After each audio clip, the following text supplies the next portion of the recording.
আজ আমার ভিডিওতে ছিল সামান্য কিছু জাস্ট রাত্রে খাবারে একটু ভাজি ভুজি খাওয়ার ইচ্ছা হচ্ছিল এটাই। অন্যদিকে ভাবি এসে আজকে আমার সাথে গল্প করছিল যে আমাদের সমাজে আসলে মেয়েদের মূল্যটা খুবই সামান্য।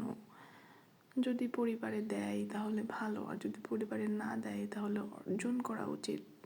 আর সেটাকে কিভাবে সে আজকে বলছিল।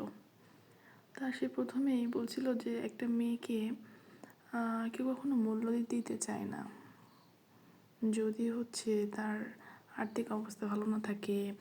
একটা মেয়ে ভালোভাবে পড়াশোনা করবে এবং তার একটা চাকরি থাকবে, তাহলে তার স্বামী এবং শ্বশুরবাড়িও মূল্য দেবে। আর বিয়ের পর যদি হচ্ছে মেয়ের বাড়ি থেকে কিছু না দেয় তাহলে নাকি শ্বশুরবাড়ি তেমন দাম দেয় না। অনেক কথাই বলছিল। তা আসলে ভেবে দেখলাম যে অনেক সত্য। আজকাল আমাদের সমাজের সাথে এসব মিলে গেছে।